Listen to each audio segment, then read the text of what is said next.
Nataka tuwekane sawa kwa maandiko kulingana na vile watu walivyokuwa wakiwauliza kuhusu kwa nini wanakuwa hawafuniki vichwa, na wao wakadai kwamba nywele ndiyo vazi. Naona kama ndevu hizi hapa baba umezichonga hizi, naona kama umezichonga, lakini hata naona kama umezichonga. Sasa mambo ya Walawi imekataza kunyoa kuzichonga pembe za ndevu.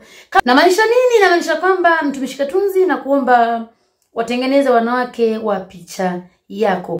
Mwanamke ni jeshi kubwa, simama kwenye nafasi yake, ni jeshi kubwa, akielewa sawa sawa, ni jeshi kubwa, akijitambua sawa sawa, ni jeshi.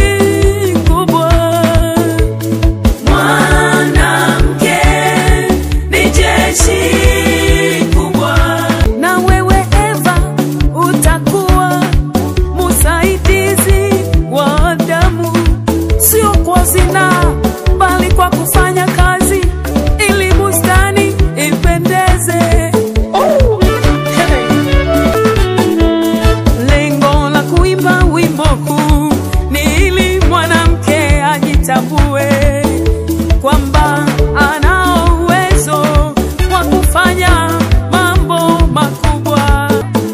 Kuna wanawake waliosimama na Paulo, wao walishindania imani, walikuwa hata tayari kufa, walitupwa magerezani, wanawake walifungwa magerezani.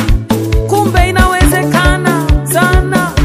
Ndio maana Biblia imesema mwanamke ni jeshi kubwa, na Biblia hiyo imesema nanyi mtakuwa wanangu wa kiume na wa kike.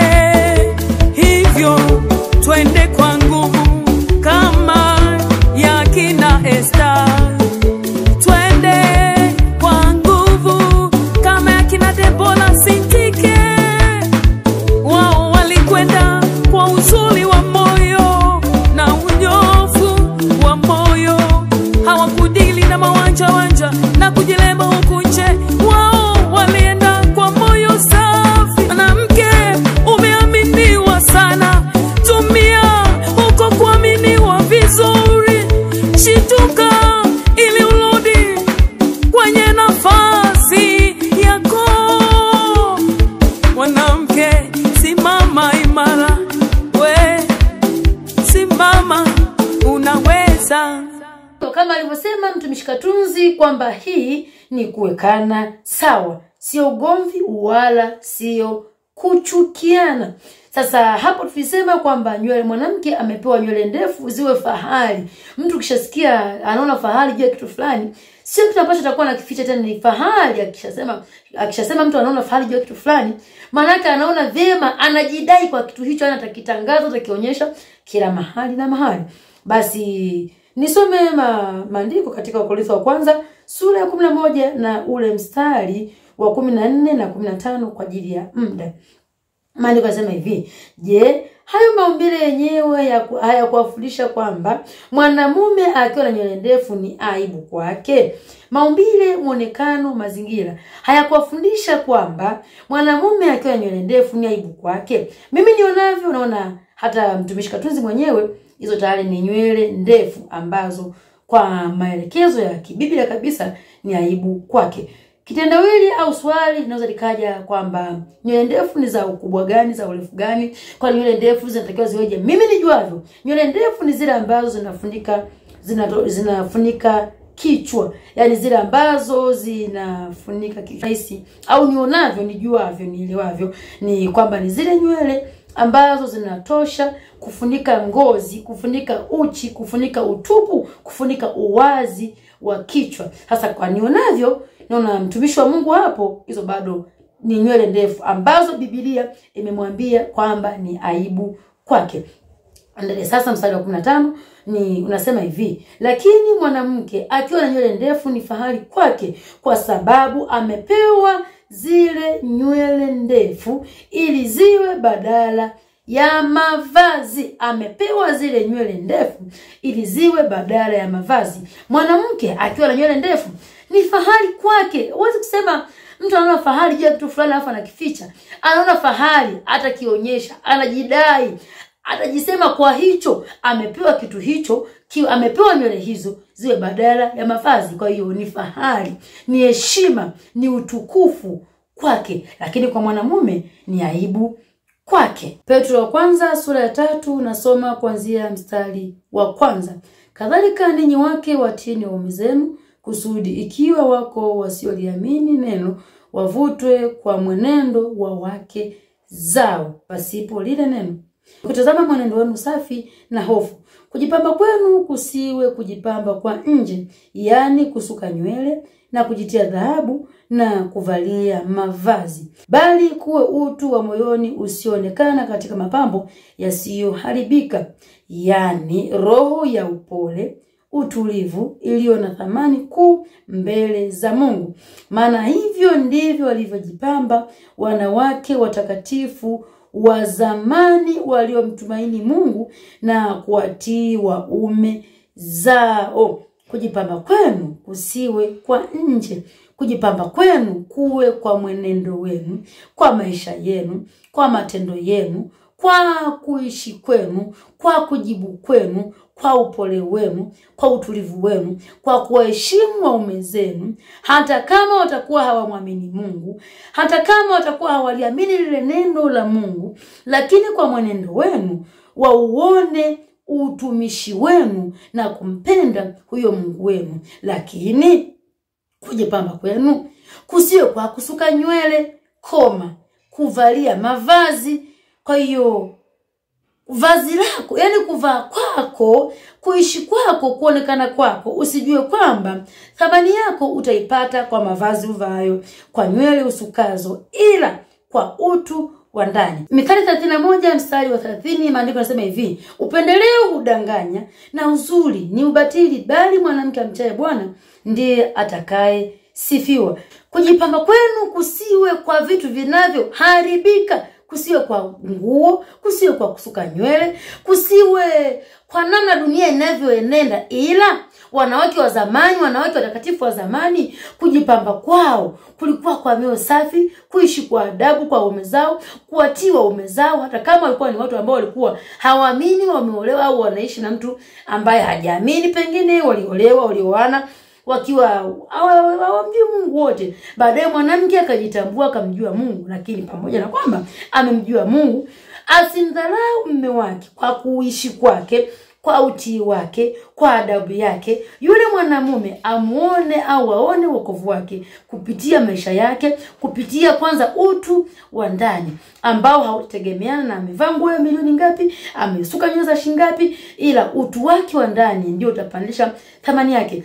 Filipi sura ya 4 nasoma kuanzia mstari wa 1, maandiko yanasema hivi: basi ndugu zangu wapendwa wangu, naonea shauku, furaha yangu na tarajio yangu, hivyo simameni imara katika Bwana. Wapenzi wangu, na msiye Odia na msina Sintike, waone nia moja katika Bwana. Naam, nataka nawe mjoli wa kweli uwasaidie wanawake hawa, kwa maana walishindania injili pamoja nami, na Clementi naye na wale wengine waliotenda kazi pamoja nami, ambao majina yao yamo katika kitabu cha uzima wa milele. Basi mtumishi Katunzi, mimi nifunge mjadala kwa kusema hivi: baada ya sitaki hapo tuanze kubishana kwamba kusuka nywele ni dhambi sio dhambi, kufunga kilemba ni dhambi sio dhambi, sio nini. Tuje sasa kwenye matokeo. Baada ya maelekezo hayo, Paulo alitaka mtengeneze mwanamke wa namna gani? Baada ya kumwelekeza yote hayo, Paulo alitaka mwanamke aishije? Amekuja sasa Paulo baada ya kumwelekeza yote hayo mwanamke, baadaye kuja kumtengeneza mwanamke ambaye alikuwa tayari kushindania injili pamoja na Paulo. Paulo alivyofungwa gerezani, ujue wanawake hao walifungwa gerezani kwa ajili ya neno la Mungu. Paulo alivyopigwa fimbo 40 kasoro moja, ujue wanawake wale na wenyewe walipigwa. Alivyotembezwa uchi wa mnyama masokoni na kuburutwa huku na kule, na wenyewe waliburutwa. Paulo alivyoona vitu vya ulimwengu huu havina umaana, havina thamani yoyote, ila akaviona ni mavi na takataka, akavihesabu vitu vyote kuwa hasara kwa ajili ya Kristo na uzuri wa Mungu usio na kiasi, basi wanawake wale nao pia walivihesabu vitu vya dunia hii, vitu ambavyo vilihesabika vionekana kama faida kwao, waliviona kuwa hasara na kuona kuvihesabu kama mavi kwa ajili ya uzuri wa Kristo usio na kiasi. Mtumishi wa Mungu, nikwambia hivi, baada ya hapo sasa tusishie tu kuzungumza. Mimi nakuomba jambo moja tu, sio mengi, nakuomba jambo moja tu. Kwamba ninaomba sasa baada ya hayo maneno yasemayo kwamba Mungu au Biblia haitaki mwanamke asisuke nywele, basi awepo sasa huyo mwanamke ambaye hasuki nywele, ambaye haweki mavazi haweki vitu vya urembo kichwani, ambaye ni picha ya maneno yako, kwa sababu maneno matupu hayatoshi. Wanasema Waswahili, maneno matupu hayalambwi. Na maanisha nini? Na maanisha kwamba mtumishi Katunzi na kuomba watengeneze wanawake wa picha yako. Sisi tumeonyesha mfano wa utunzaji wa nywele zetu, zimekuaje, zimefikaje hapo zilipo, na kwa sehemu tumeweza kusimama na hilo kwamba tumeona fahari, tumeonyesha fahari. Basi kwa sababu wewe umesema mwanamke hatakiwi kukata nywele kabisa, na mwanamke akikata nywele ni aibu kwake, na hata kama mwanamke huyu atafunika kilemba, atafunga kilemba, kama mle ndani ya kilemba zile nywele amezikata, ni dhambi, ni aibu kwake, haitakiwi. Kwa hiyo mwanamke hatakiwi kukata nywele, yani mashine ya kunyoa nywele haitakiwi kugusa kwenye kichwa chake maisha yake yote. Basi naomba nimuone mwanamke huyo.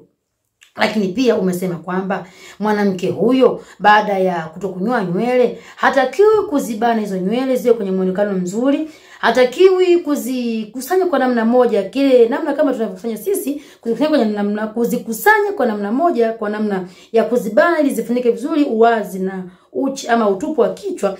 Basi kama ulivyosema kwamba ni vibaya, haitakiwi kuweka kitu chochote kichwani, anatakiwa nywele zake ziwe vile, ikiwezekana hata mafuta asipake, ikiwezekana hata hicho, yani asiweke hicho kitambaa, hicho kibanio cha kuzibana, ni urembo ambavyo Biblia imekataza.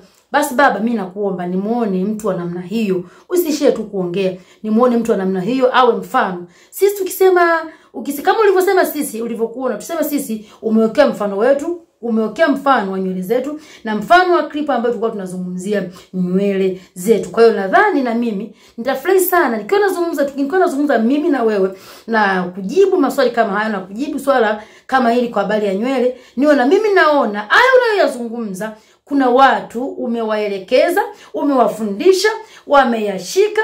Baada ya kuyashika, ukiongea hivyo unaonyesha mfano. Sisi Mbarikiwa akituzungumzia sisi, akiongea kwa habari ya kujistiri, kwa habari ya uwezekano wa binti kuishi bila mahusiano ya kimapenzi na mwili kama umetulia vizuri kabisa, kwa habari ya binti kutunza thamani yake katika Bwana na mpaka kabisa kuingia kwenye ndoa yake akiwa hajachezewa, anatoa mfano kwa watoto wake. Basi na mimi nakuomba mtumishi wa Mungu, kwa sababu wewe ni mtumishi wa Mungu, kwamba ni nabii, ni mchungaji, ni mtume, ni mwinjilisti, ni mwalimu, lakini wote tumeagizwa katika Efeso, wote wameagizwa kwamba pamoja na yote huduma ya wote, huduma zote, kwamba una huduma gani, mwisho tumeambiwa kuwatengeneza watu wawe watakatifu, waufikie ukamilifu na utimilifu wa Kristo Yesu. Basi mtumishi wa Mungu, baada ya maneno hayo ninakuomba au nitakuomba utakapokuwa ukizungumza au utakaporudi wakati mwingine tena, naomba nimuone au niwaone wanawake wa picha yako au wanawake wa picha ya maneno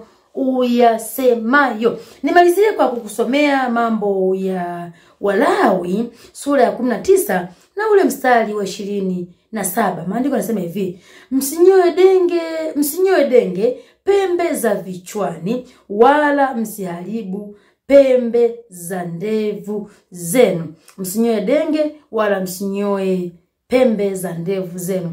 Nimeshasema katika ile Wakorintho wa kwanza sura ya 11 kwamba mwanamume kuwa na nywele ndefu kama hata za kwako hizo, Biblia inasema ni aibu kwake, ni aibu kwako. Sasa hapa nimesoma hii Mambo ya Walawi kwamba hautaki hata kunyoa pembe za ndevu zako. Sasa mtumishi wa Mungu, kwa kukuona tu kwenye video, sio ni video imenidanganya, sio ni kamera imeshindwa kuchukua vizuri, lakini kwa kuona haraka naona kama ndevu hizi hapa baba umezichonga hizi naona kama umezichonga, lakini hata naona kama umezichonga. Sasa mambo ya Walawi imekataza kunyoa, kuzichonga pembe za ndevu.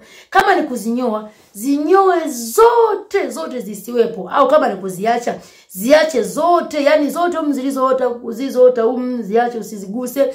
Zilizoota kwenye zilizoota zote ziache, yani zote kama zinafika zote ziache, kwa sababu Biblia imekataza usinyoe pembe za ndevu zako. Basi mtumishi wa Mungu, nikukumbushe hili kwamba mbona wewe kama mtumishi wa Mungu, mbona kama wewe umezinyoa, umezichonga hizi za hapa, mbona kama umezichonga? Kwamba ni kama nimechukua vibaya, labda sijaelewa vizuri, au kamera yako labda sijajua, labda kama mimi nimeona macho yangu yameona vibaya. Lakini kwa nionavyo naona kama haujashia tu kuchonga ndevu za hapa, umechonga hata mza huku hapa, umezipunguza hapa mbele, umekuja umeziacha mtumishi wa Mungu, naona umeziacha Lakini Biblia imekataza, imesema usinyoe pembe za ndevu zako. Kwa hiyo kama ni kuzinyoa, ziache, usizinyoe kabisa, yani ziotage zenyewe zinarefuka kama sijui zifike huko au zifike kuchini. Ni wewe yani ziachage, usizinyoe. Lakini kama ni kuzinyoa, zinyoe zote kwa ajili ya utukufu wa Mungu, kwa sababu umeambiwa usinyoe pembe za ndevu zako. Kwa wakati huu niishie hapa. Hii ni sauti ya mtoto wa mtu aliyeaye kutoka gerezani akisema, tengeneza njia ya Bwana, onyesha mapito yake, kwa sababu Bwana yu karibu kuja. Amlipe kila mmoja sawa na matendo yake maovu au sawa na matendo yake mema. Na anaheri mtu yule atakayeteswa, atakayeumizwa, atakayedhihakiwa, atakayekufa ama afaye katika Bwana, apate kupumzika baada ya taabu zake. Na hiyo ndiyo maana ya neno Maranatha. Amen.